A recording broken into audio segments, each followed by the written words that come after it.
ओम शांति। आपका प्रश्न है, स्वराज्य का फाउंडेशन का अर्थ क्या है, कैसे करें?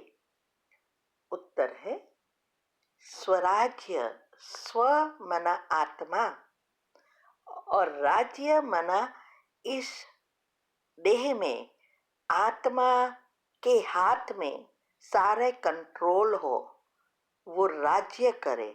अभी सारा कंट्रोल प्रकृति के हाथ में है। तो ये स्वराज्य अधिकारी बनना मना पांचों इंद्रियों पर हमारा पूरा कंट्रोल, और इसके लिए जरूरी है अनादि और आदि स्वरूप की स्मृति। तो अनादि स्मृति का अर्थ है आत्मा की ओरिजिनल जो अवस्था है, परम धाम की अवस्था, कि भाई आत्मा गुण और शक्तियों से भरपूर है। तो हमारे गुणों का चिंतन, आत्मा का चिंतन, ये सब करने से, ये स्मृतियों से हमारे जो आदि लक्षण है, आदि मना देवी देवता, सर्वगुण संपन्न, 16 कला संपूर्ण, संपूर्ण निर्विकारी, डबल अहिंसक, ये जो आदि स्वरूप है, वो संस्कार फिर से इमर्ज होते हैं। अभी हमारे ये दोनों संस्कार चले गए हैं, इसीलिए बाबा कहते हैं कि फिर से उसको प्रैक्टिकल लाने के लिए ये दोनों स्मृति याद रखना है। और इसके लिए जरूरी है हमारी अवस्था मर्जीवा बनना है। मर्जीवा का अर्थ है जीते जी मरना।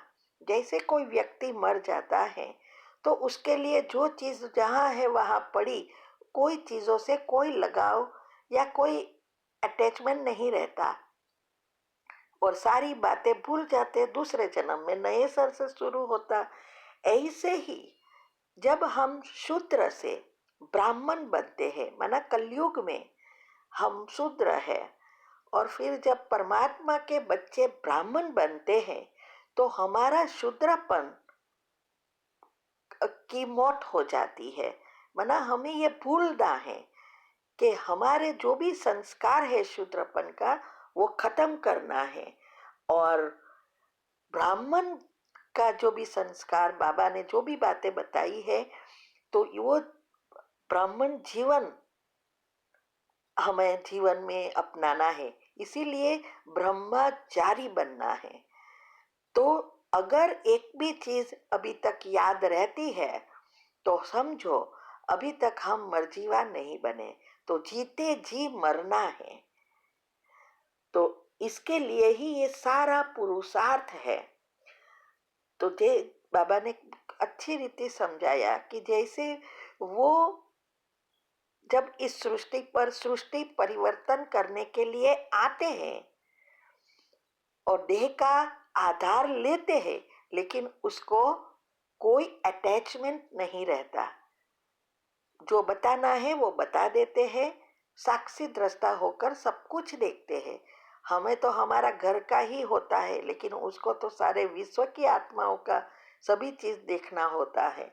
तो इसीलिए बाबा कहते हैं कि हमारे जो पुराने स्वभाव संस्कार को, जो भी हम उसके बंधन में है, उससे मुक्त होना है।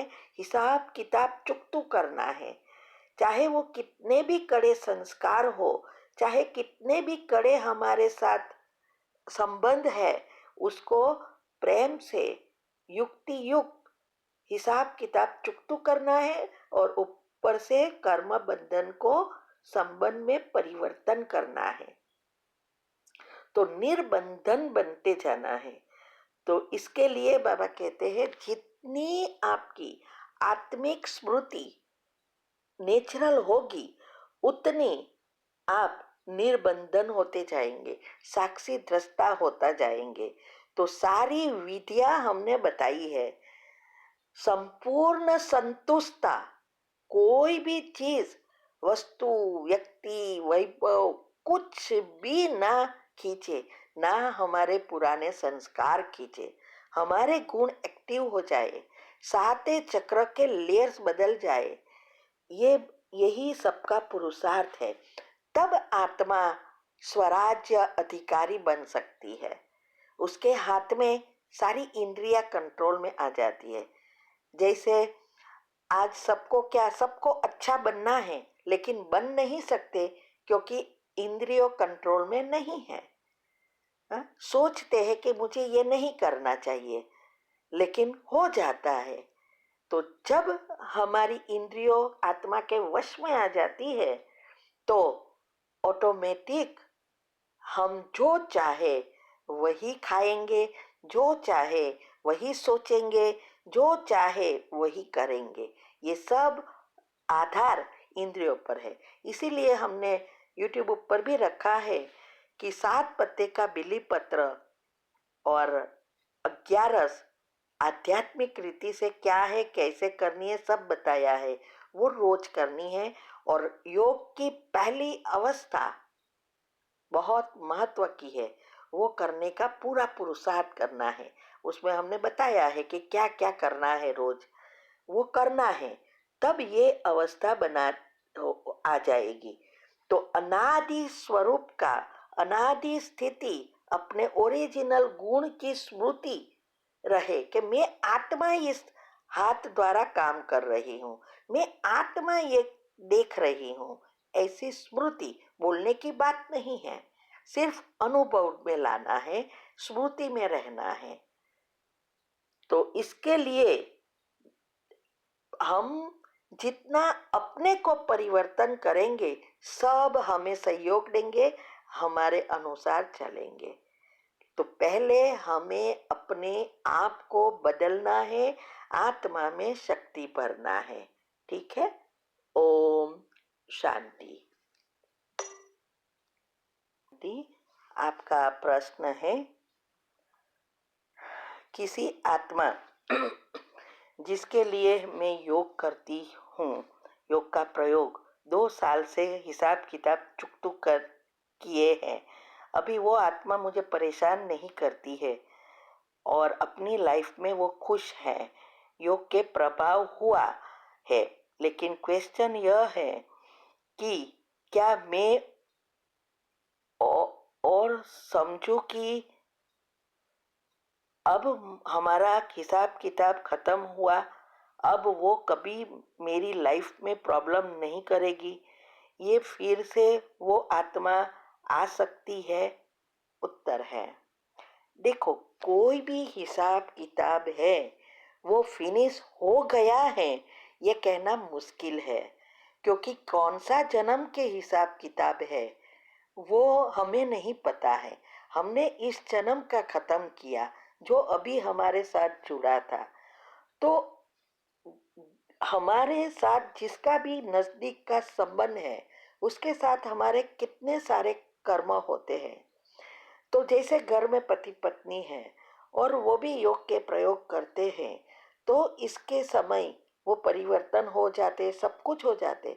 फिर भी हमारे कर्म जो उनके साथ कड़े हैं, कोई भी है, तो कभी कभी उछलता है। ऐसा नहीं है कि खलास हो गया, बस फुल स्टॉप लग गया। तो उस समय हमारी अवस्था से, योग के प्रयोग से उसको खत्म करते रहना है। तो ये कहना मुश्किल है कि वो आएगा ही नहीं। आप रोज उसको थोड़ा शॉर्ट में सकाश देते रहना है और उसके चिंतन एक भी नहीं करना है। फुल स्टॉप माना फुल स्टॉप। अगर आपने उसके चिंतन किया, फिर से आपने उसका पिछला निकाला, तो फिर से आएगा। इसीलिए आपको अपना पुरुषार्थ पर ध्यान देकर अवस्था बनानी है, फुल स्टॉप लगाने की, जिससे वो दोबारा न आए, और आए तो तैयारी रखनी है कैसे उसको खत्म करें। ठीक है। ओम शांति। अगर ये सब बातें को अच्छी रीति समझना है तो आप YouTube चैनल पर जा सकते हो। चैनल का नाम है शिव शक्ति मेडिटेशन बीके कुसुम। फिर सब्सक्राइब करेंगे, प्लेलिस्ट में जाएंगे, वहाँ सब कुछ ग्रुप वाइज मिलेगा और बहुत सारे राज है। तो ये सब अवस्था बनाने के लिए विद्या भी बताई है। साथ साथ लाइक, शेयर और कमेंट भी कीजिए, जिससे आपका दुआ का खाता बढ़ेगा और आप जल्दी जल्दी आगे बढ़ेंगे। ओम शांति।